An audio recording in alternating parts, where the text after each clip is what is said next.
All right, everyone. Thank you for attending tonight's presentation. My name is Dan Figatner, and I am the chair of the CTBUH Future Leaders Committee. I'd like to, welcome everyone tonight to the Wolf Point East presentation by Peter Evanich of Pappageorge Haymes. I want to take care of a couple quick housekeeping things to begin with. Everyone on this Zoom will be muted with videos off for the duration of the presentation. We'll be doing a Q&A at the end of the presentation, so feel free to type your questions in the Q&A tab at the top of the screen. We will not be using the chat feature for that function. If I can have the next slide, Peter, just a little bit about CTBUH. I'm not going to read off the slide, but we are a nonprofit, sort of committed to sustainable cities. As of 2020, the CTBUH organizational member network includes over 2 million individuals working in over 10,000 offices around the world. And I do urge everyone to go to the CTBUH website.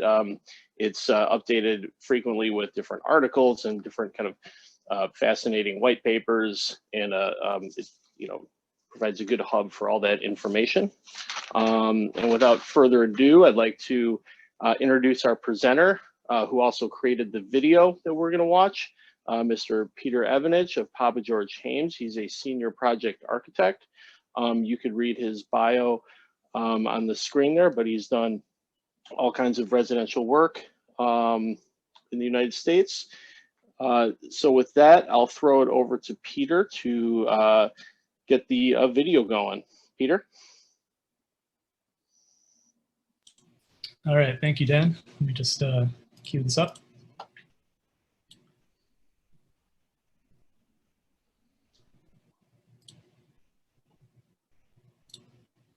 Welcome to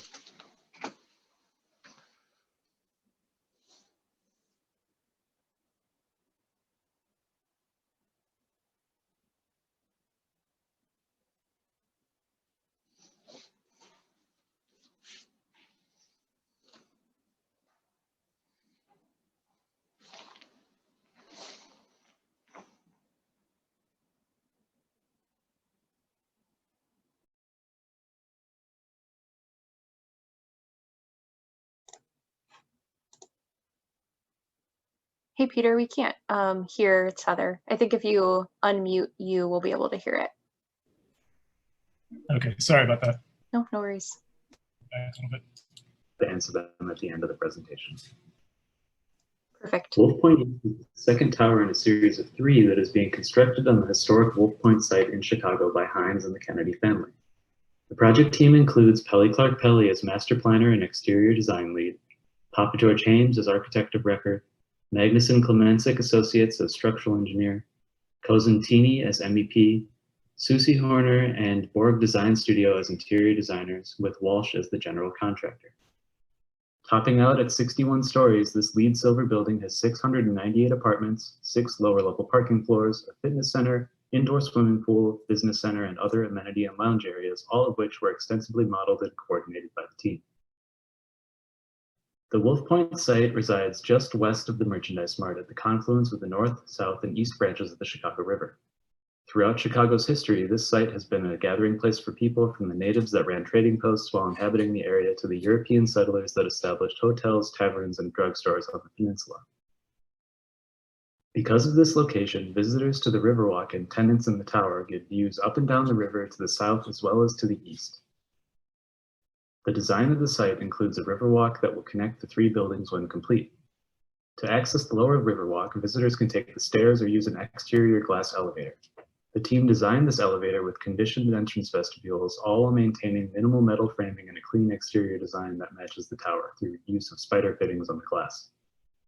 Some careful BIM coordination was needed because of the MEP requirements, as well as some complexity of the adjacencies of the Hall Road and the Chicago River to the elevator. One other notable BIM coordination element is the Hall Road, which runs under the building and connects the site to the future Tower 3.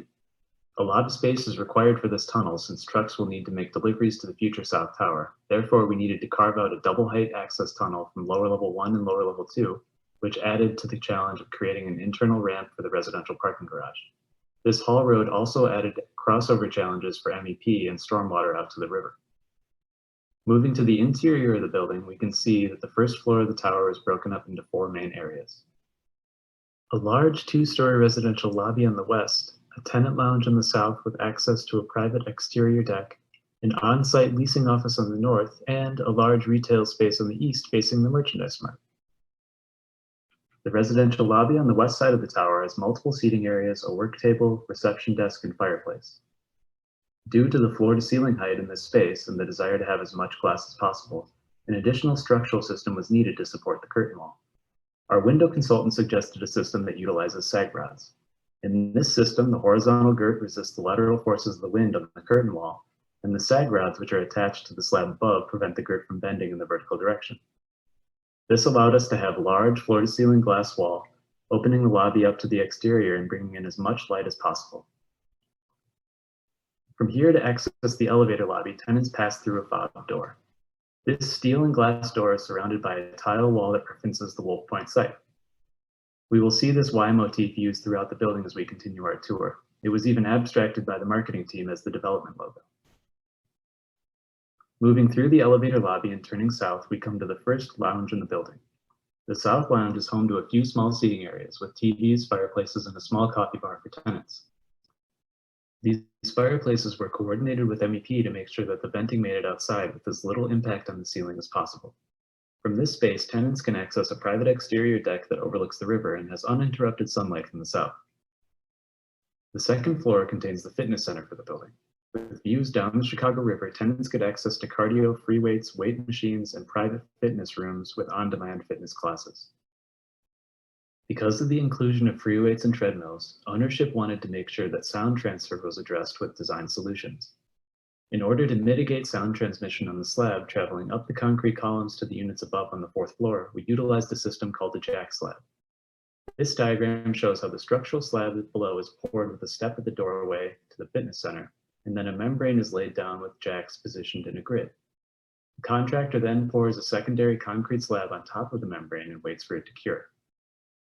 Once dry, the slab is jacked up above the structural slab, in this case a couple of inches, and rests in plane with the slab at the elevator core. The contractor then installed a rubber fitness floor to further prevent impact sound transmission. This system, coupled with the acoustical ceiling, helped minimize sounds coming from what would otherwise be a loud space. The layout of the equipment was important to ownership and the leasing team. The main area of the fitness center is broken up into a few different zones. The north side houses the free weights and the weight machines, while the south side, with the best views of the river, contains the cardio equipment. Moving up to the 3rd floor, we can find the indoor swimming pool and hot tub, which has access to an outdoor terrace, merging the indoor and outdoor experience with large, sliding, structurally uninterrupted glass doors. Since this is an indoor swimming pool, tenants can use the space all year round. However, in the summer months, these sliding doors are left open, which gives tenants access to the full sun on the south-facing deck. Other amenities on this level are a golf simulator and various lounges, each with a different size and focus. The biggest being the media lounge on the east facade with a large outdoor terrace that looks eastward down the river. The media lounge has a kitchenette for tenants to rent out and seating areas for small individual gatherings. On the north side of the floor is the gaming lounge, which has a pool table and TV areas. The design intent here was to make these seating areas feel like a living room in a home rather than a hospitality waiting area. Through the selection of furniture and finishes, our interior design team was able to accomplish this goal. The last lounge on the floor is the golf simulator room. This amenity, which has become a popular addition to a lot of our projects, is an indoor tee box with a video screen. Tenants also have access to a series of rentable whiskey lockers where they can store alcohol for easy access in the lounge. The apartment portion of the tower is made up of 3 major tiers of units. The lower tier, from 4th through 39th, had a few unique floor plans due to some structural requirements, plumbing requirements, and ADA layouts. For example, floors 4 through 6 required super columns on the north facade and a column change on the east facade affecting 5 units per floor. The super columns were due to spatial requirements for openings in the outrigger shear walls for the amenity spaces at the base of the tower. Floors 7 through 19 have outrigger shear walls that drop out from floors 21 to 35 and then reappear at floors 36 to 39. Because of the lack of shear walls on these middle floors, we were able to enlarge select units, gaining more usable floor area. However, we had to keep in mind the plumbing stacks needed to stay out of the shear wall below. This resulted in a few unique unit types that later needed to be coordinated with MEP and later again coordinated with the marketing team for leasing. Immediately above on the 40th floor is the final amenity area. Here you can see the business center on the east side of the tower, the dog spa and the outdoor dog run along the north, and party rooms with a kitchenette and outdoor grilling stations along the south. There was extensive coordination with our interior designers for each of these spaces. Furniture and finishes followed the overall aesthetic of the building, referencing the Chicago municipal Y shape, which, as previously mentioned, is derived from the river by Wolf Point. The business center contains multiple meeting rooms and conference rooms that are isolated by glass walls and function like private offices. Inside these spaces are soft furnishings and wall coverings that help absorb sound and provide a much more personal working environment. Outside these meeting rooms is the main hall of the business center. Here you can expect to see collaborative work between multiple people on open conference tables and countertops that have views out to the south and to the east. Since we're on the 40th floor, the North Conference Room also gets unobstructed views towards Hancock Tower to the north, and you can see Vista Tower to the east from the main hall. From the south end of the business center, around the private meeting rooms that overlook the river, you can access the Mirror Lounge. This space gets its name from the fractured mirror wall that reflects the city out the south windows, visually enlarging the space and reflecting light into the room. This party space has access to the exterior deck with grilling stations. It is important to note that because of the inclusion of exterior cooking surfaces, the building code required access to sinks for the users to wash hands and utensils. To satisfy this requirement, the design team also included some interior sinks and bar areas that tenants could use to host parties and prepare meals. West of the Mirror Lounge is the private dining room. This smaller party room has a fully functioning kitchen with high-quality appliances, dining tables, and living room-like seating areas, and access to a private grilling space on the exterior deck that is closed off from the other grilling stations to the east. The expectation is that tenants will either cook meals for their guests or hire a personal chef to come and prepare food for a party. The final amenity on this floor is the dog spa. This tiled room has a very large walk-in shower to wash large dogs and 2 smaller washing station tubs. There is also access to an exterior dog run with high glass walls and hooks to leash the animals. Here, tenants can let their dogs out in the cold winter months without having to step outside to walk them, with the expectation that they'll clean up after their dogs. The 41st floor is a unique residential floor plan due to the eastern elevator bank dropping out of this level, and also due to the requirement for operable windows to be a minimum of 15 feet from the mechanical exhaust on the level 40 mechanical mezzanine below. We still needed to carry the space for the elevator mechanical room, but as a result had to route the corridor around this core element, which led to many unique unit types. The typical mid-tier floor plan, which ranges from the 42nd floor to the 52nd floor, contains 12 units per floor. For reference, the low-tier floors had 14 units per floor. As we move higher up the tower, the units get larger in square footage, but shallower in depth due to the fact that the tower massing is stepping back. The difference between the unit interiors from the low tier and the upper tier can be seen in the cabinet finishes in the kitchen. At the top of the building is the penthouse tier, from floors 56 to 58. On these 3 levels, there are only 6 units per floor, consisting mostly of 2 bedrooms and 3 bedrooms, with one one-bedroom unit. The penthouse units have an upgraded appliance package when compared with the rest of the units in the tower. From these floors, tenants get some of the best views in the city. This project has had about 200 MEP and curtain wall BIM coordination meetings in which we've been communicating design changes. My firm, Pappageorge Haymes, works exclusively on Apple computers and therefore uses ArchiCAD for BIM and drafting. It is important to understand that even though a majority of the design team was using Revit, we were able to coordinate our computer models and run clash detection software Navisworks to ensure a smooth construction process. Major BIM coordination items included slab openings and residential PT slabs for heat pump sleeves, mechanical openings, and curtain wall embeds, smoke seals at the curtain wall, landscape precast structures and waterproofing, a lower level hall road that needed to maintain access to the future south tower, cooling tower and curtain wall screening structures at the roof, and many more. All of this coordination, along with the roughly 1,200 sheets of construction drawings, helped us complete this project and achieve our goal of LEED Silver. Some of the notable LEED elements in this tower include preferred parking for low-emitting vehicles, heat island reduction through the selection of materials on the roof, construction waste management, and recycled content and material selection, to name a few. I hope you've all learned something from this brief video tour of Wolf Point East, and once the pandemic is over, you can all find the time to visit the building and experience the Riverwalk. Thank you. All right. So looks like All we have right. a question here. Yeah, you can take it, Peter. Okay. What were the foundation challenges as it is close to the river? So this project, I didn't go into that in the video, but let me just jump back here. Since we're right against the river, we had to actually essentially create like a big bathtub with sheet piling. And I'm just trying to find some notes on this. But we had to make sure it was waterproof. And to do that, we had to put sheet piling down to the 6th level below grade. We had to brace it and then pour the foundation inside of that.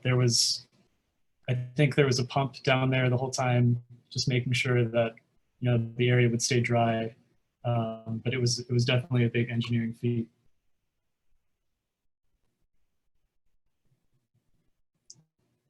We have another question. Was a higher LEED certification level attempted? We aimed for silver, and that was sort of our goal. We actually got enough points. I think we were pretty close to getting gold, but we weren't quite there. But yeah, we were very comfortably in silver, and that was the initial attempt.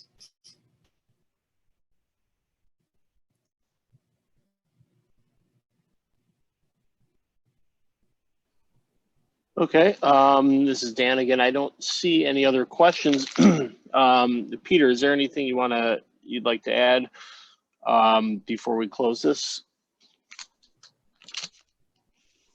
You know, this was a big team effort at PH. There was a lot of team members involved in this, and you know, I added this little slide at the end to kind of call out some of my fellow compatriots in this project, and I'd like to do a big thank you to them. A big thank you to Pelly Clark Pelly Architects, who was the exterior design lead on this project. They're responsible for all 3 towers that are going in.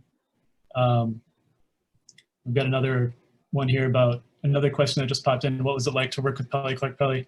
So they were actually a great firm to work with. The dialogue was always open between us, and I've not worked with another firm quite like them that's been as forthcoming with information and as collaborative as they are. Like I mentioned in the video as well, we use ArchiCAD and everybody else is using Revit, but there was no issue of trading information back and forth. Pelly Clark Pelly was always forthcoming.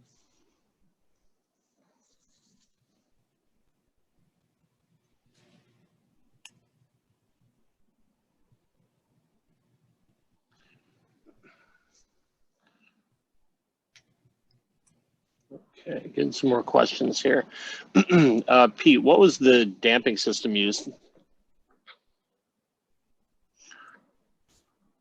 I actually don't know the answer to that, but I can try and find that out and hopefully provide some info on that in the future.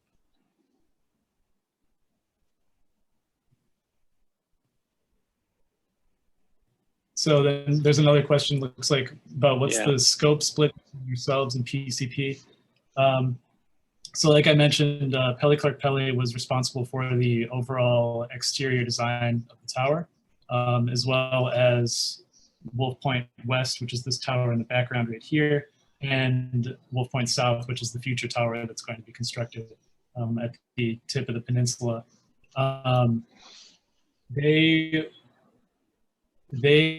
was a back and forth between our firm, their firm, and the client. but they were responsible for doing all of the exterior curtain wall work, the general massing of the building.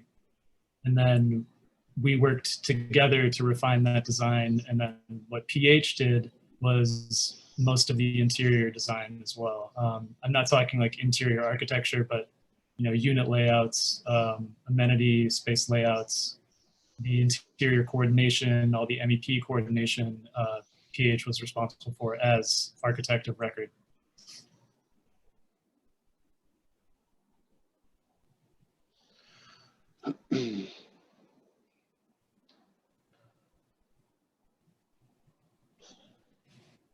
Okay. Okay, Peter. Question came in about concrete. What was there high strength concrete used in the columns? Yeah, I don't know the PSI values, but yeah, there was high strength concrete used, I'm pretty sure.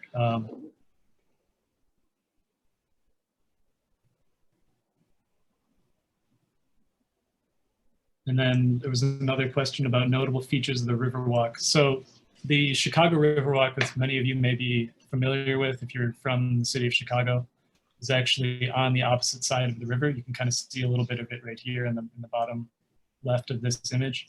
The Riverwalk that we included in this project is for the site. And it stretches from Wolf Point West across Wolf Point South to Wolf Point East. And then at our site for Wolf Point East, it actually goes up a series of stairs up to the road. There, we've included a whole bunch of plantings down there. Once the south tower is completed, it will connect. Right now, it does not. It just sort of dead ends at the edge of our site. But when phase 3 of Wolf Point site is done, it'll be a nice cohesive garden.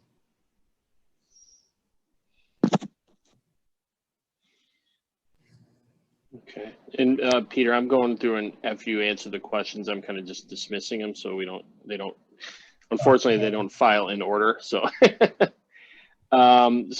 Surgeon had a question here. What's the exterior glazing product used? Who'd you guys go with?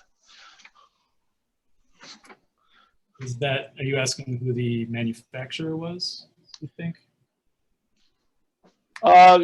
Yeah, sure. Okay. We worked with Harman. Okay. Put these windows together. They're a curtain wall system. It's not a window wall. So you can kind of see it here in this image. We have these what we call neighborhood bands, and what PCBA calls neighborhood bands. These metal slab edge covers that are happening here with curtain wall panels that are spanning the height of the building, but you really get these groups of 3 floors in chunks. And then that metal band breaks it up to kind of break up the massing a little bit, as well as this metal band vertically down the points of the tower. And like generally speaking, did they, go with one system like a Conair or whatever it might be? Was there any custom work done? Let me see. That was not something I was directly involved with, but okay. I believe it was one system for the entire tower. I don't know what it was, but we have some spider fitting glass in the ground level around the lobby.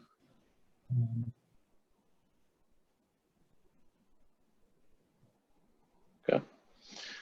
Are you ready for the next question? Yeah. Okay. Are there standard elevators? Let's see. Are there standard elevators or destination dispatch, or a combination thereof, I guess?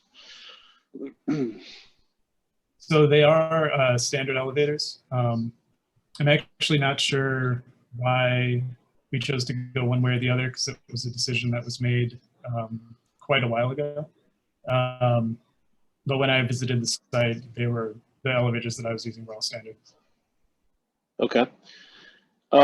What kind of retail are we going to have on the east side? Or has that been determined yet, I guess?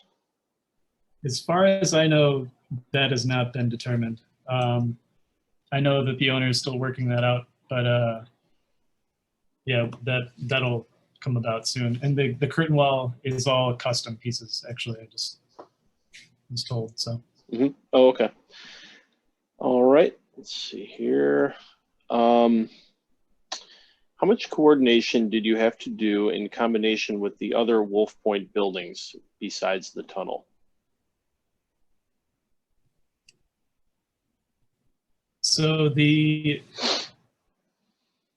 there was some coordination in regards to the parking in the basement, but it was fairly limited. I mean, the Hall Road tunnel was really the big coordination item, and it was just making sure that the South Tower had access to the site as, during construction, and then also just for deliveries and other things after that. But it was mostly all about the garage coordination. Got it. Okay. And like the last question I have here right now is, with respect to structural engineering, will the future towers be designed per the new Chicago Building Code 2019, whereas East was designed with the older CBC? So we are not involved in South Tower, but I believe it's the new code. The project is already under construction, but that's a most likely case. I'm not 100% on that. Okay. Okay. That no more open questions right now. I'll wait a second, give maybe a last call for Q&A. Okay, looks like we're going to stop on that. Well, Peter, I just want to thank you guys. It's such a handsome addition to the Riverwalk to see that building complete now. And I think it does provide kind of a nice terminus there at the confluence of the rivers. So I just want to, congratulate you and your team and everyone at Pappageorge for a job well done and completion of that building, especially during a pandemic. And thanks for the presentation. Yeah, thank you. It was my pleasure to showcase this project. All right. Okay, everyone, thanks again for supporting CTBUH. And I believe they will be uploading this probably in next week, this same presentation on the CTBUH YouTube channel, of which there is a link on the website for that. So thanks everyone for joining, and keep checking. We'll be having more presentations starting at the beginning of the new year. Bye-bye.